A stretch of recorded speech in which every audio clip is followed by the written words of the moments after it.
Hello, everybody, and welcome to 16 Minutes by Lizz Ntonjira. This is my very first edition, and guys, I am so utterly excited. You have no idea.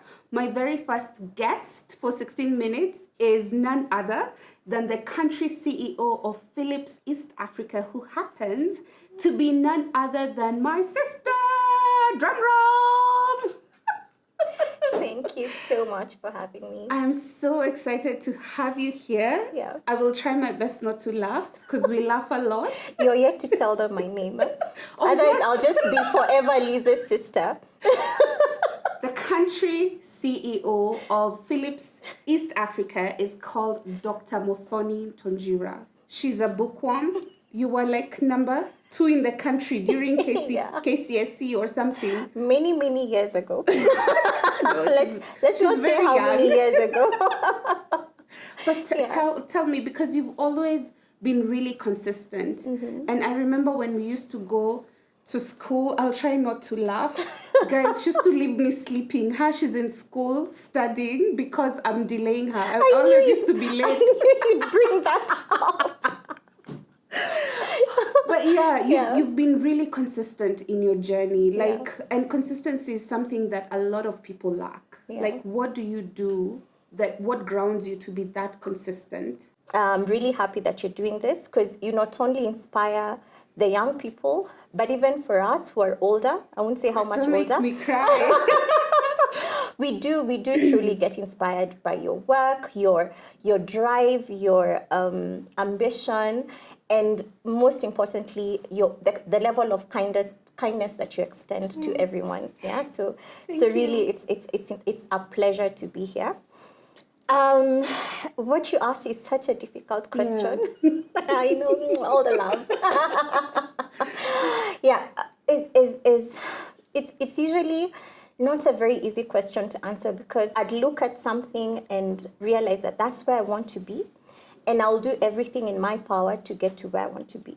So even starting my career journey, even just going all the way back to the days in primary school, so to speak.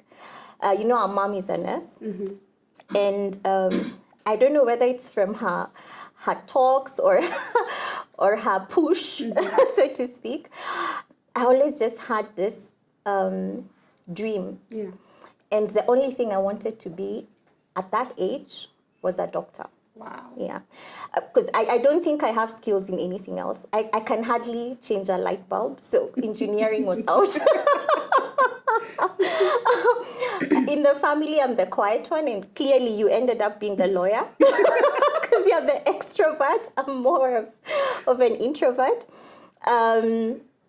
And for me, I think just looking at how mom would care for her patients, being such an amazing nurse that she was, and having exposed us to what she does for a living, I think that's where I picked up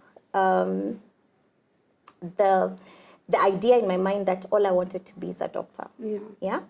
And I remember, of course, when we're in school, a lot of what you're taught is you don't necessarily have to take up a white collar job, right? Yeah. You can be anything. You can be a creative. Yeah, but you just need to decide for yourself at an early point in life, who do I want to be? What makes me happy? For me, I'm very lucky, and I truly thank God that I actually found who I wanted to be very early in life. I knew that's where I find my happiness in serving people. So actually, in my list of the things I wanted to be is either I get to be a doctor or a nurse or a teacher, but it's essentially in servitude. Yeah. So it's in serving other people, creating impact.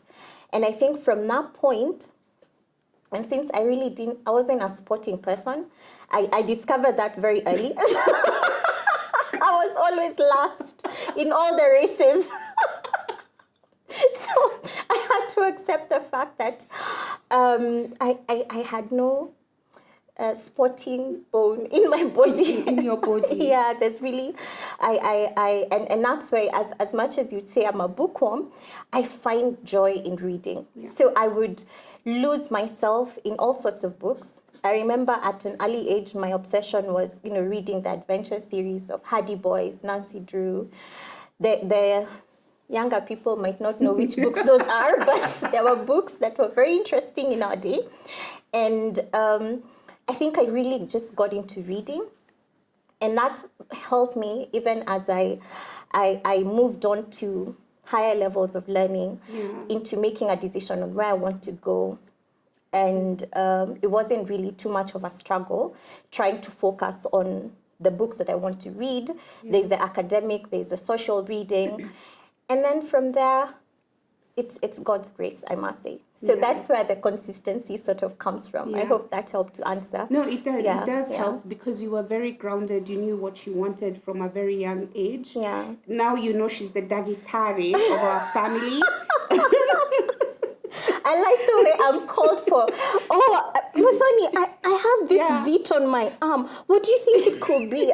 We owe her so much in consultation fee. We call her, by the way, there's, I don't know, what, this is a symptom of what? I get all sorts of symptoms. Sometimes I'm lost. But anyway, I'm servitude, happy to. Yeah, servitude, but also one of the things that really strikes me about you is she loves education. She loves learning new things every other day. And just so you know, she has 2 masters. She's a doctor, plus she has 2 masters. I'm a soma kweli. But like, if you can just share why you feel education is so imperative, even to your own children. I've seen you with Adam and Abby. Hey! And you're very strict when it comes to education. The more you educate yourself, the more you open up your mind to think more broadly, the more you discover things that your mind did not even fathom at the time before you actually got to experience it through education. I think education is one of the greatest gifts. As parents, you can give your children, and even as an individual, you can give to yourself. There's no limit to how much you can learn. And for me, I think some of the people who impress me most in life are academics. I think just having that wealth of knowledge, you know, being able to look at something and explain why it exists in the way it exists is so admirable. It's one of the things I always challenge myself to learn, even if it has nothing to do with my work, career, just knowing stuff for knowledge's sake. There's something, I'll take you back to something that you mentioned early on about our friendship. Whether we are besties, we're not just sisters, we are besties, BFFs. And I remember when I started dating my now husband, he couldn't understand how do you speak to your sister every day? Yeah, like, and how do you speak to her every day, and not for 5 minutes, but for like 45 minutes. I remember he once asked, "What are you people talking about?" That he didn't talk about yesterday. And it's so amazing because we're like this even with Toto, who's our younger sister, and our other siblings. But whenever I have conversations with different people, and they're always so shocked, oh, your sister or your friend? I'm like, it's my sister, like my blood sister, because a lot of times I've had conversations with people who don't even speak to their siblings for like a year, 3 months, 4 years, a lifetime. And you know, for me, it's really important to also recognize our siblings can be our BFFs. They can be the people that we have coffee with. They can be the people that we draw inspiration from. Yeah. You know, the best thing about having your sister as your friend is we have seen each other in our worst states. And in you can't pretend. You can't pretend. You're just who you know me inside out. Yeah. I actually would say no, Gaki wouldn't like that, and I'm certain. I'm not saying it in a way that I'm trying to figure out. Would you? Sorry guys, I call her Gaki because that's our home name. I know she's Liz to the rest of the world, but I could never get to call you Liz. So I know you super well. So obviously. Even when I'm trying to pick out something for you, you know, knowing someone so intricately well that I would know what you like, what you don't like. You see, that's what you have with a sibling because you've had a lifetime together. Yeah. And then there's nothing truer than the saying that blood is thicker than water. That's true. Yeah? For as long as you are close to family, and family is everything, yeah? And you're able to share those moments with them, even when you're at your lowest, because then you don't have to pretend, you're just, they're there for you and they see you for who you really are. I do pray that people actually find friendship in family, because beyond just being family, you also have to be friends. How do you deal with challenges? There's the work demands for sure, I know. Yeah. There is the, kids want attention, of course, school assignments. You will never really find an equilibrium. But what I always say is be present where you are. Yeah? Wow, that's a nice one. Be present. If I'm at work, I give 100% at work. Yeah. If I'm doing my academics, I give it 100%. And when I get home to my kids, I give them 100%. And that way, you will not be having this shift of I'm carrying my work home or I'm carrying my home to work, But you give it 100% and you're present in the environment that you're in. I know we're sort of in the same field, but different capacities.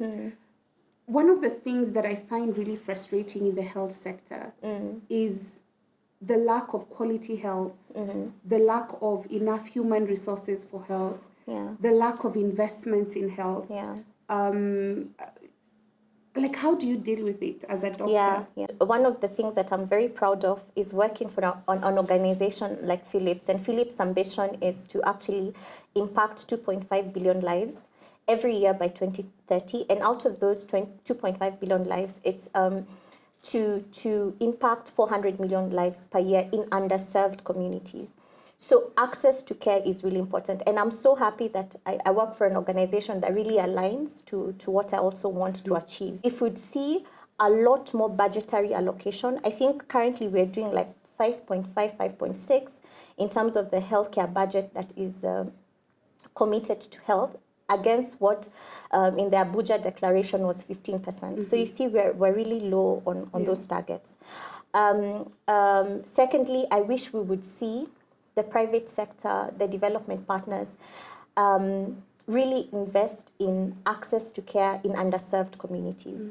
If you look at the level of development when it comes to private healthcare in Nairobi or in well-developed cities, and you go to a far-flung area in the same country, they are worlds apart. We really need to focus as a country in ensuring that we strengthen our healthcare systems at the lower levels of care to be able to serve at the community level and give access to care to those who currently do not have it. Women, I think, form the biggest chunk or part of the people working within the health sector. But then when you get to middle-level management up, they're very scanty. What would you urge, people to do, particularly those in power who can make decisions to have people by merit get those positions? And what are you doing yourself? We as women carry leadership roles even subconsciously. At the family level, everyone relies on mom to know where everything is and how everything else will be done. When you get out of the family setup, you already carry that nurturing spirit with you. And I think based on that, I truly believe that if you also invest in the women who understand a lot of the issues already within that are affecting our healthcare systems, you will, of course, by merit, clearly by merit, not by any other, but please encourage a lot more women to get into those leadership positions within healthcare. Create that opportunity for them. I heavily relied on my mentors. I had mentors from my training in anesthesiology, I love the anesthesia family because anesthesiologists are very... People who put you to sleep. She just used the definition we do not like the most. We don't sing lullabies to you to put you to sleep. We are very, very serious doctors. Very, yeah. So there's something very unifying about being an anesthesiologist, and there are lots of mentors within that space. So I've had mentors along my journey, and for me, what I look forward to and what I actually do is mentor those who actually look to me and ask, how do you how do you do this? How do you get to from this point to that point? I may not have all the answers, but I can just provide you with guidance. Yeah. Then you make the choices that you feel fit best for you. One of the best things I've picked up from this is be 100% present wherever you are. Yeah. I think Yeah. that's something that you all need to take away. Any parting shots? So my parting shot is I have this mantra I live by, and I just want to use those words as a last thing. Be bold, be brave, be authentic, be you. Be bold, be brave, be authentic, be you. Yes. Thank you so much for staying tuned until the next 16 minutes. And thank you so much, sis. Love you.